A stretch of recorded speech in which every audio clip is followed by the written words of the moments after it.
Hi mga sasi ko, assalamualaikum. So for today is pupunta ako ng bahay. Yes mga sis, taga Sultan sa Barangay Maguindanao po ang babae na to.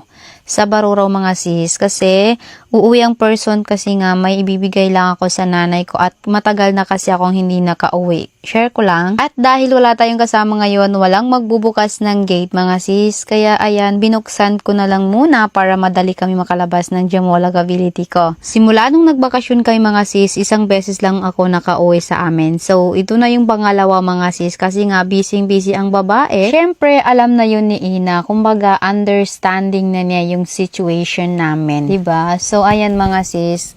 Hindi rin niya alam ngayon na uuwi tayo kasi nga wala sa plano at hindi ko rin ang sinasabi kung pupunta ako ng bahay basta pakasaputa kung nabasawalay ang dugagay po nito. Wala yung kadalonginan, karikar muli. So by the way guys, kung gusto niyo mag-order ganyan sa jacket ko, PM nyo lang ako.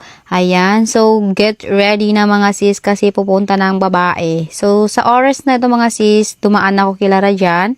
Gi-ask ko siya na samahan mo ako dito kung okay lang sa'yo. So ayun mga sis, pumayag naman ang mommy niya. Alhamdulillah at may taga-video na tayo. Akala ko ngayon mga sis wala akong kasama mag-rides. Buti na lang pumayag yung nanay ni Rajan kasi nga Friday ngayon. At alhamdulillah at na-convince din natin siya. Fast forward mga sis, nandito na tayo sa bahay and as you can see mga sis, ganun pa rin, may tubig pa rin sa Karalam. Sa mga gustong pumunta ng bahay guys, nyarami first time na mele no ang mga wata ni Ina. Gip sa may kadakliang kasawati, na nami mili numing kasama ka nakasalkan. I'm back. Wow, alhamdulillah. Guys, ito yung dating pinasya ko ba diba, garaki siya nila eh. Alhamdulillah. Oo, nung bayaninar na. Yan kasi yung pinag-ipunan ko dati. Kaya hindi ako nakauwi ng napakatagal. Chok lang. Aray.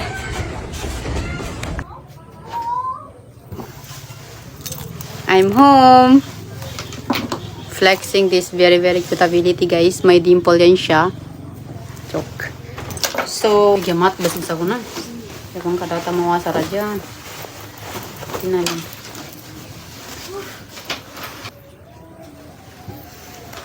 Mana banang kumagi, banang kan?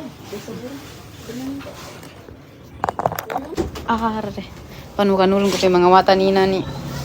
Aririki na. Ay. Pinatulan ka sa nilo sa kasabo? Hindi pa kulang ko. Hi, Miming. Sakit ulit di kulang sa ni. Kumusta na kayo? Basta niya bedigawa sa kiina niya. Puti nga niya pupo si Karakay.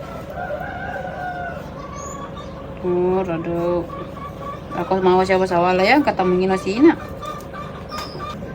Hi, Miming. You're the mother of all of this. So, kailangan mag-anak ka pa ng marami para marami pang anak si Ina. Okay? Ay. 1, 2, 3, 4, 5, 6, 7, 8. Kada nga tarakawati niya kini. Tagal na akong hindi nakauwi. Miming. Oh.